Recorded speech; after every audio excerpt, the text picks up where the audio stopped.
Ini semua saya omong karena dia mengatakan terus anaknya sopo, anak SBY, anaknya Cak Nun sopo. Loh enggak. Keraton Mandar, Keraton Ternate, keraton banyak sekali di Sunda juga. Mereka sudah memberi contoh demokrasi di mana raja berikutnya tidak harus anak raja yang sekarang. Makanya ada dewan kerajaan, ada dewan keraton yang memilih siapa saja berdasarkan aspirasi rakyatnya. Nah kita sekarang karena demokrasi katanya mau liberal, ya setiap orang kirim ke KPU, kilo calon presidenku, kilo calon gubernurku, kan begitu. Database saya jelas, kode saya sekian, tercatat semua, nggak bisa double, kan gitu. Bisa kok.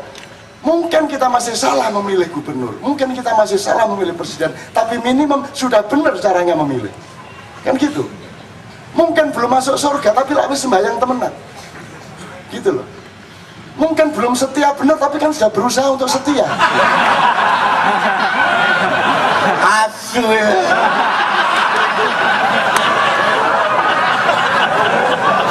Salahnya enggak ya pinternya enggak. Jadi Ustadz Nur Somad punya wacana yang jelas mengenai demokrasi yang seperti itu. Terus yang soal Jawa tadi, saya orang Jawa dan karena saya Jawa Islam Jombang, maka saya kurang mengenal Jawa. Itulah yang kan saya sangat dekat sama dia karena dia dalang. Saya sangat butuh dalang dalam hidup saya. Saya kenal Pak Denuri karena dia mengajari saya nonton wayang. Nah, ini sengaja menurunkan kalau ini. Tak kasih tahu, jangan bilang-bilang ya. Ini jangan bilang-bilang. Kalau ada pers, ini mohon maaf, ini tertutup. Ini enggak, ini guyonan. Cak Nun tuh sering bilang, jangan-jangan Nabi Muhammad itu orang Jawa. Jangan-jangan, kenapa kalau orang Arab kok rambutnya ikal? Mana ada orang Arab waktu itu ikal? Ini Cak Nun, tapi jangan bilang-bilang. Kenapa kalau dia berjalan kok selalu tunduk ibarat orang turun dari lereng gunung? Nggak ada orang Arab kayak gitu. Gua mati juga kan kata orang Madura itu, kalau orang Arab kan gini kan. Banyak hal, tapi ini guyonan spiritual. Kenapa kok nggak boleh digambar? Kenapa kok diputus dari babnya, garisnya dan lain sebagainya, seolah-olah digelapkan. Dan yang terakhir, kalau orang Arab, mana ada orang Arab itu bertapa? Nggak tahu kalau Anies. Ini guyonan, tapi ini antara kita. Itu aja. Iki jauh kontak andane ya sih, tapi gak usah kok gaya bahannya jekan aja ya. Dia jauh-jauh imigrasi dari Yaman ke Padi. Itu tujuannya adalah untuk tirakat di kuburan. Jadi dia 6,5 tahun tiap malam tidur di kuburan. Ini Mas Anies ini, Piro. Orang 6,5 tahun toh. 6,5 tahun dan saya dipesen sama teman saya, Nun, engko nek Anies wis dadi wali kondo aku ya.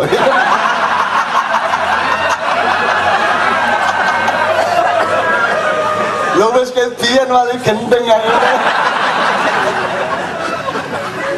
So, saya ingin Tejo ini benar-benar memuncakkan fungsi pedalangannya kalau saya merindukan betul. Dan jangan kompromi kepada dunia populer 30%, tapi 70%-nya tetap adiluhung dan tetap penemuan-penemuan yang spiritual. Saya sangat merindukan karena Jawa ini sudah puncak, sudah mencapai puncaknya, sudah tinggal selapis lagi Islam, gitu ya.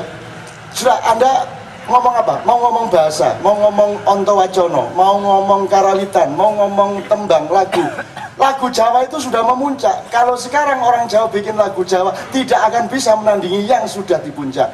Sinom, Gandang Gulo, Kinanti, apa meneh? Pangkur Megatro, tidak bisa diatasi lagi, sudah sampai puncak. Nah, orang Jawa sekarang tidak menyadari bagaimana hidup di puncak kebudayaan.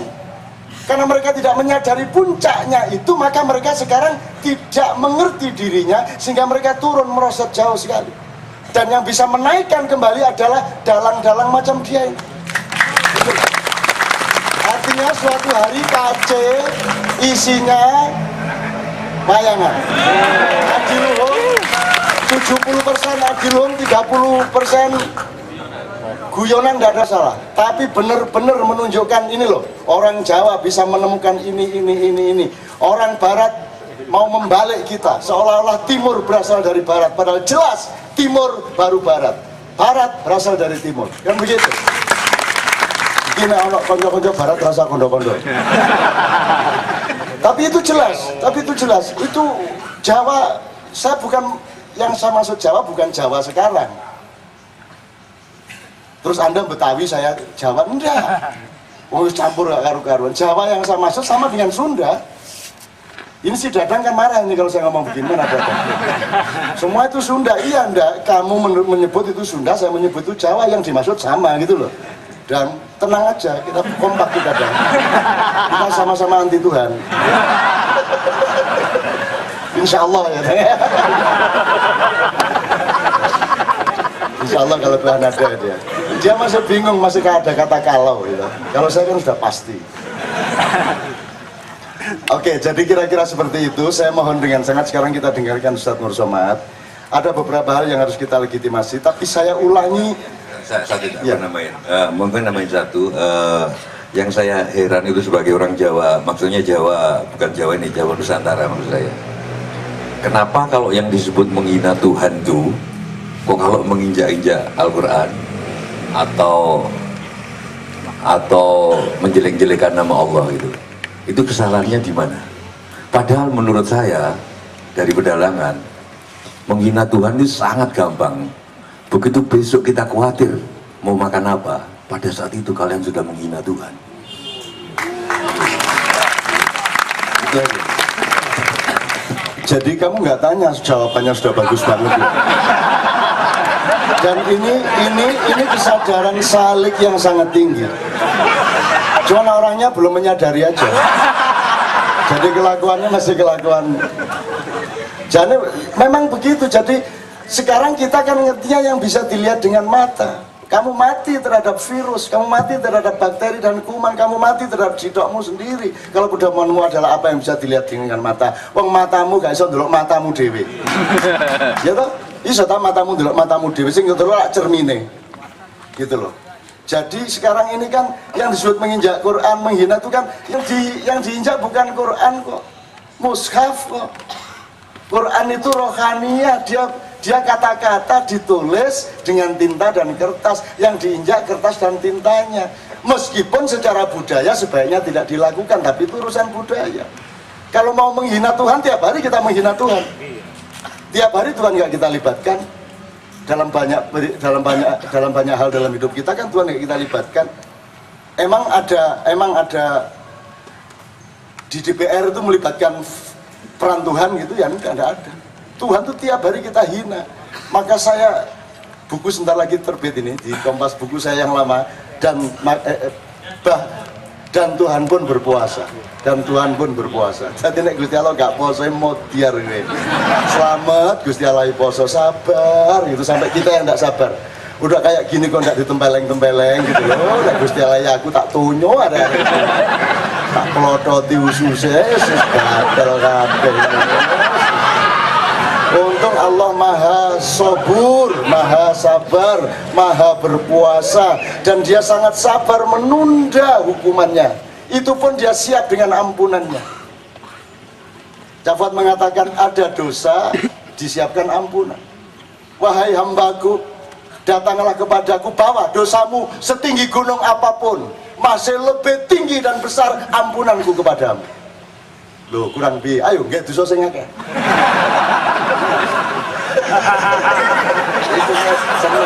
Seneng itu.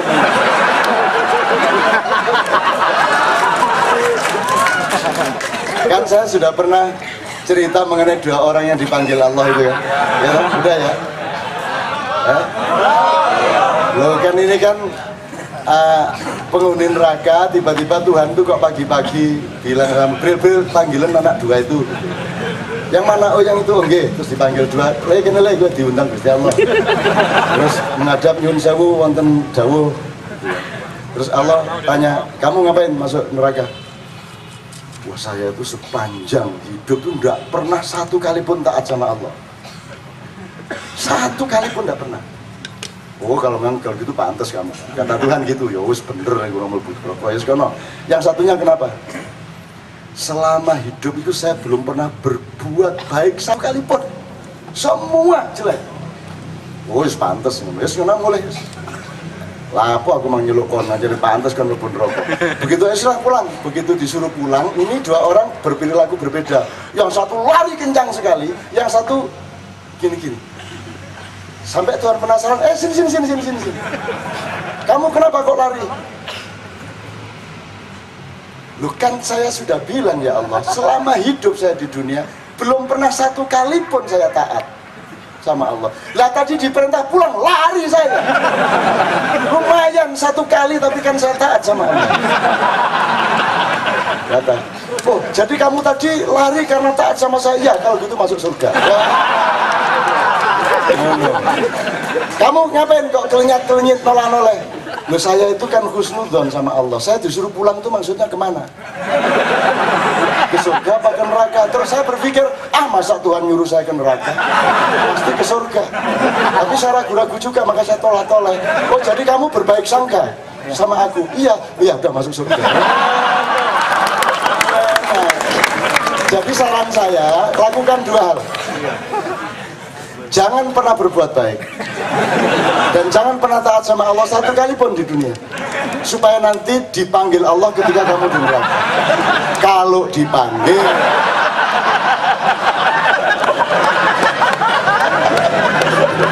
kalau tidak ya mangapa kan ya.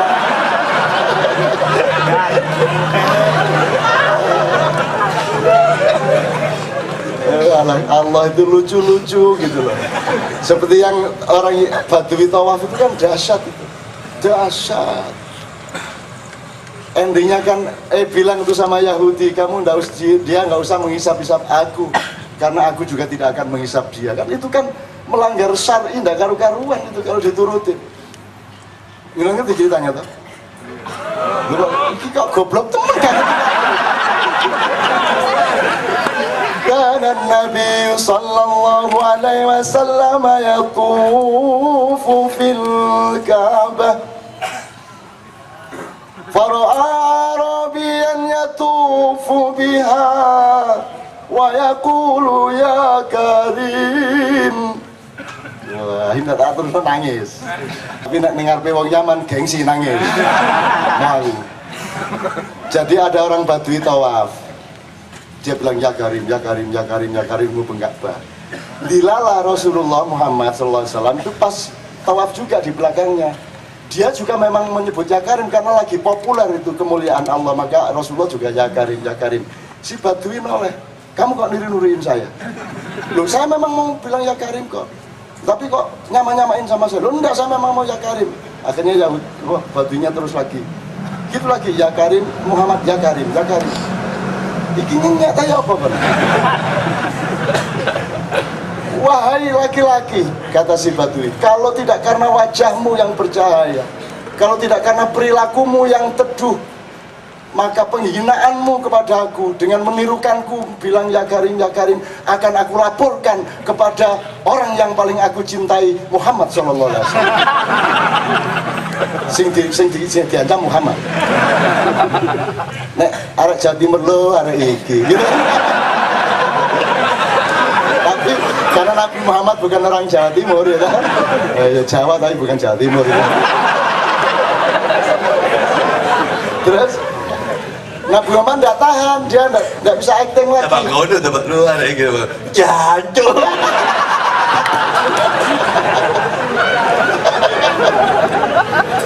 Rasulullah tidak tahan, saking senengnya ngelihat Badui mencintai dia. Dia terus kehilangan acting. Loh, kamu belum tahu Muhammad?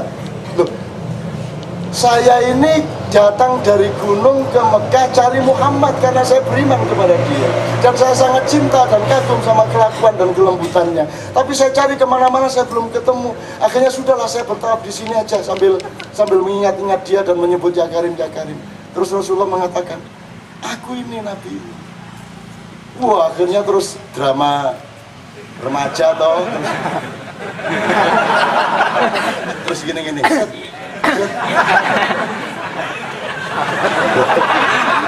Nek wong Arab ngene kan ngene ngene.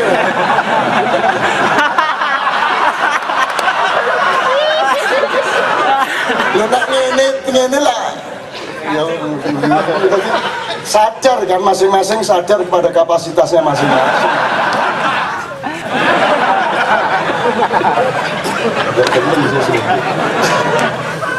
Tiba-tiba Jibril datang. Loh ini drama apa? Tiba-tiba Jibril datang. Wahai Muhammad, Allah mengirimkan salam kepadamu ya Muhammad. Oh, waalaikumsalam, tolong sampaikan salamku kembali kepada Allah. Allah menitipkan pesan, katakan kepada Yahudi itu, emangnya kalau dia bilang ya Karim, terus nanti aku kepada Badui itu bilang sama dia, Allah menitipkan kalimat, emangnya kalau Badui itu bilang ya Karim, terus Allah tidak menghisap dosa-dosanya apa bagaimana? Loh, Masya Allah itu repot-repot ngomong gitu. Itu kan satu drama kemesraan yang luar biasa. Tiba-tiba Baduinya jawabnya gawat juga. Loh, untuk mudurokno ya. Kalau Allah berani hisap kalian, tak hisap ganti sama dia. Badui menjawab gitu. Kalau Allah menghisap saya hisap juga. Loh, bagaimana maksudmu, kata Jibril? Muhammad tanya itu kan pada Badui, bagaimana maksudnya dia menghisap Allah? Kalau Allah menghisap dosaku, aku hisap ampunannya kepadaku. Kalau Allah menghisap kelalaian hidupku, aku hisap kedermawanannya untuk memaafkanku. Nah, ini medrone kok. Gitu ya. Terus Muhammad kaget atas jawaban itu. Wah, ini filosofis juga ini kan. Terus akhirnya Jibril bilang, Muhammad kasih tahu itu si Badui, dia tidak usah menghisap Allah, karena Allah juga tidak akan menghisap dia. Oh, jadi makanya sampai ke Gusti Allah ngene. Wani-wani ngitung-ngitung susah dulu. Itu arah Pekalongan ya. Arah Pekalongan dagang kain tidak laku-laku. Anaknya tidak bisa sekolah, sudah waktunya daftar. Tidak laku-laku. Akhirnya pagi-pagi dia bangun sholat subuh langsung ke toko, terus berdoa, ya Allah, kalau hari ini tidak ada yang laku, saya minum main judi. Pokoknya wallah, ana minum, ana main judi. Wah, pembeli berdatangan laku, Mas. Terus tetangganya pesannya malu, bagaimana antum bisa laku ini, bagaimana antum bisa laku?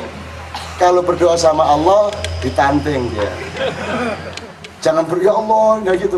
Ente kalau nggak ngaku ini, aneh judi aja. Arab Pekalongan ya. Nek Arab padi sih menang. Kalau mau kawin, bikin isu dulu. Dia kerahkan santrinya untuk mengisukan ke seluruh kota bahwa Ustadz Anies mau kawin lagi. Istrinya dengar marah. Wah, terus Anies, buktikan aja, buktikan sama siapa saya kawin. Wah, diulur-ulur sampai seminggu lebih, diselidiki ternyata tidak ada fakta bahwa dia mau kawin. Terus Anies bilang, sudahlah pokoknya jangan percaya isu. Ya mulai hari ini ya. Iya, mantep lah istrinya tidak akan percaya isu. Nah begitu istrinya mantep tidak percaya isu, kawin dia. Kaya Arab nih kelakuannya pada baru betul.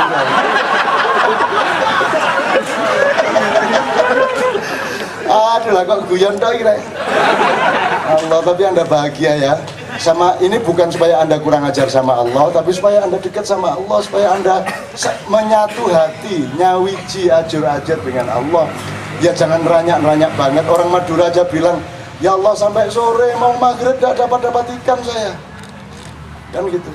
Ya Allah katanya Rahman Rahim sampean. Masa saya dapat ikan sampai maghrib gak dapat satu ikan, bagaimana ya Allah? Mana Rahman Rahimmu mana ya Allah? Karena aku tiap hari baca Bismillahirrahmanirrahim, mana buktinya ya Allah? Nah Allah kan malu kepada hambanya kalau dia tidak memberi rahmat, maka langsung ikan pecodot. 5 dikasih langsung Tuhan. Terus dia bilang, ya Allah kok 5 benar?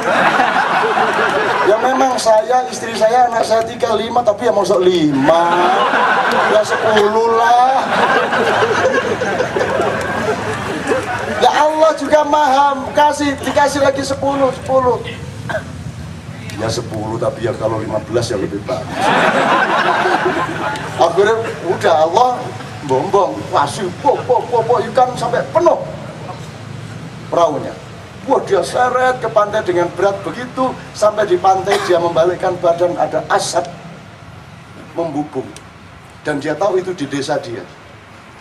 Wah, kebakaran. Wah, lari dia, ikannya ditinggal. Sampai tengah jalan, ketemu temannya, Pak, rumah sampean yang kebakar itu. Dia bukan lari ke rumahnya, malah gini sama Allah, ya Allah, maksudnya bagaimana?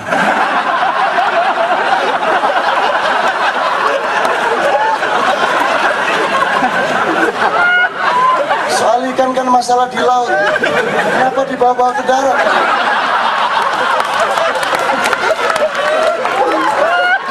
Oke teman-teman sekalian, sekarang kita khusyuk dengan Ustaz Nur Somad.